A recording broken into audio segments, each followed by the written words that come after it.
In the future, a time comes when women are offered a unique opportunity to conceive and give birth to a child using mobile artificial wombs in the form of eggs. In this near-future scenario, a young woman wakes up in her apartment. Her home AI immediately activates the coffee maker and informs Rachel of the good news about the improvement in her digestive health. It suggests an appropriate outfit for the day and reminds her of her visit to the capsule center. Rachel wakes up her husband, Elvie, to wish him a good morning and say goodbye before heading to work. The AI now advises Elvie on his outfit for the day and informs him that his happiness index has slightly increased. He receives a prepared breakfast and heads to the home greenhouse. Meanwhile, Rachel arrives at work, where today there is a presentation of a new generation of cognitive assistants called our machines, which are soon to become new cognitive supervisors.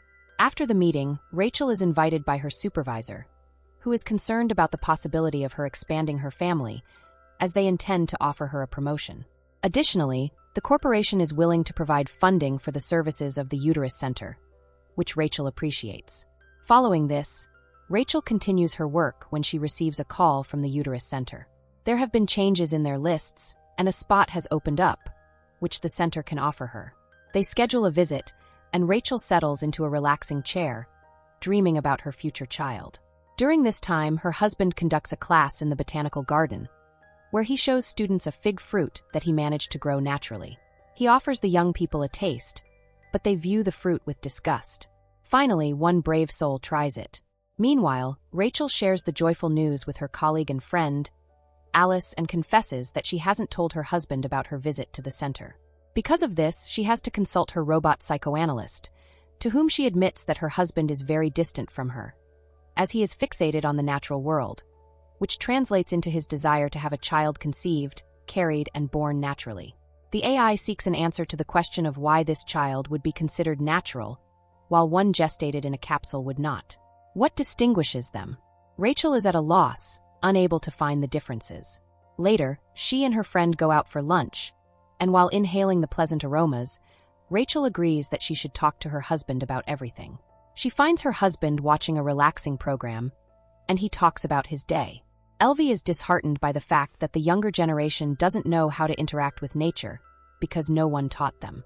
At some point, people decided that nature was just a commodity, and that's when everything began to fall apart.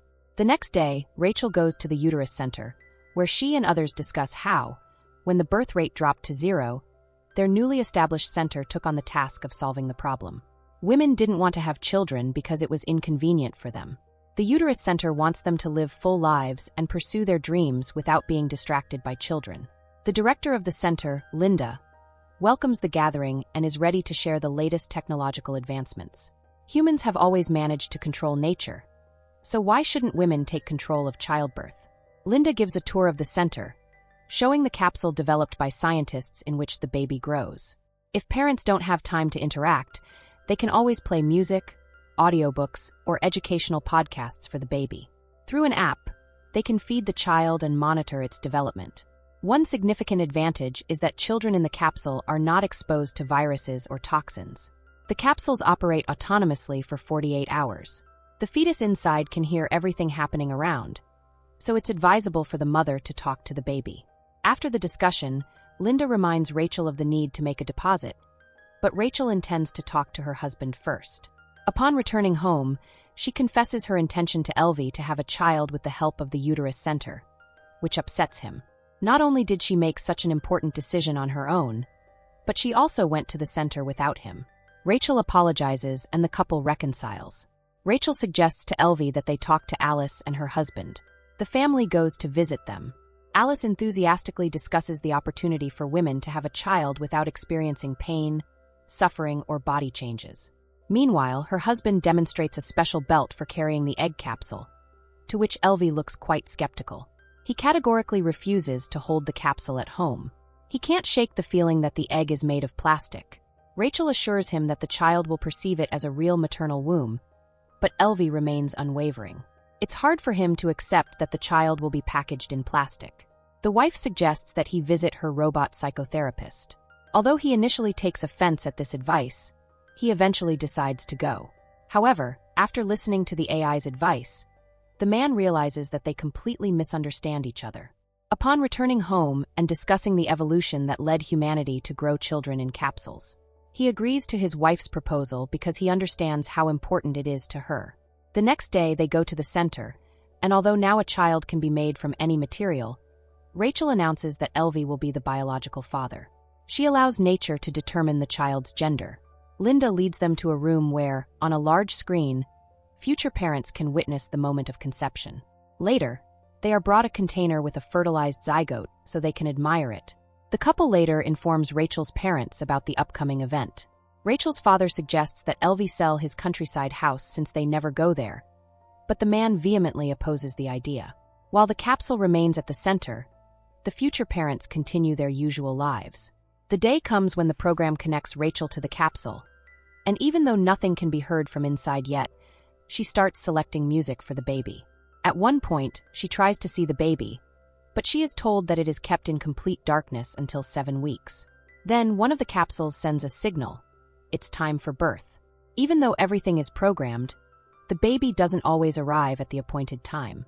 Soon, Rachel starts having strange dreams, which she confides to her psychoanalyst, but the AI convinces her that dreams are unreliable material for analysis. After 6 weeks of pregnancy, when the baby's heartbeat is detectable, Linda allows them to take the capsule home for the first time.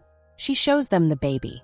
On that day, Rachel prepares the kids' room, and Elvie brings an olive tree sapling. However, his wife suggests replacing it with a hologram, and the offended husband takes the tree away, promising to plant it in their countryside house, which Rachel once again suggests selling. She just doesn't understand why they should go somewhere when they have everything for a good life here. But Elvie refuses to raise the child among plastic. The next day, she moves the capsule to their bedroom because they want to spend as much time as possible with the future child. However, Elvie feels uncomfortable with intimacy while the baby is present, so they move the capsule to the baby's room. It immediately signals hunger, and the parents rush to feed their offspring. Sometime later, they go on a tour to the center to prepare for parenting. Linda shows prospective parents the play areas where children play and answers their questions. The government no longer funds education, but the center teaches programming and logic to the little ones. In one of the rooms, children engage in creative activities, or rather a computer does the work, and the children provide feedback. One of the parents asks about the dreams the children have, but Linda reassures him that dreams are excluded from the fetal development program because they do not carry any useful information. One day, Elvie is in his greenhouse when he hears the capsule signal. He feeds the baby, but then decides to communicate with it, while Rachel receives a warning about her declining productivity. Her husband is trying on the capsule holder and takes pride in his success. Now he carries the capsule with him, reading books to the baby, posing riddles, showing his plants, and falling asleep beside it. At work, he suggests to the visitors to hug a tree and experience its calming effect on the human mind. His supervisor congratulates him on the upcoming joyful event and suggests replacing the live plants in the greenhouse with holographic images, as growing real trees is too expensive. But Elvie becomes furious and rejects the proposal. At home, the family watches a movie about penguins, and the man starts crying when he learns about the dedication of the birds. Worried, Rachel suggests returning the capsule to the center, as other parents do. That's when Elvie reveals that he brought the capsule to work. Rachel shares this with her colleagues. She is concerned about her husband's close interaction with the egg. However, the women encourage her to be happy about it. Rachel continues to have strange dreams, and her pregnant friend reassures her that it's normal for expectant mothers. One day, Rachel dreams of herself with a baby bump, and she enjoys it. The woman also begins to devote all her attention to the capsule, especially after Elvie's mother sends them an old book about the benefits of parental closeness.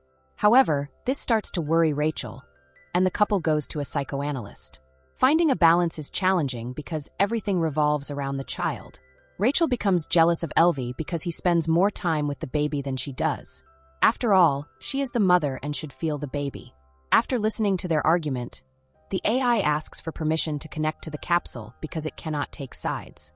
The next day, Rachel takes the capsule to work, but she behaves distractedly, giving the baby too much attention.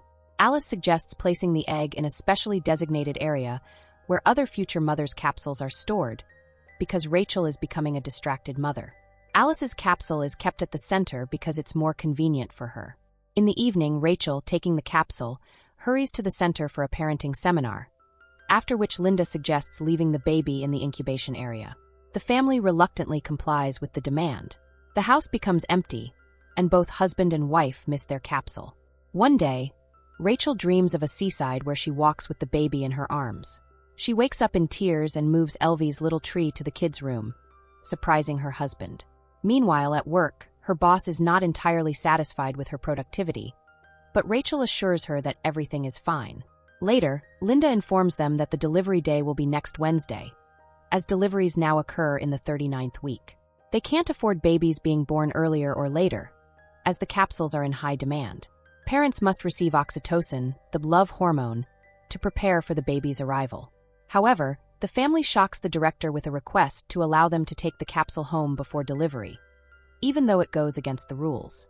Moreover, important personality development seminars are held every day.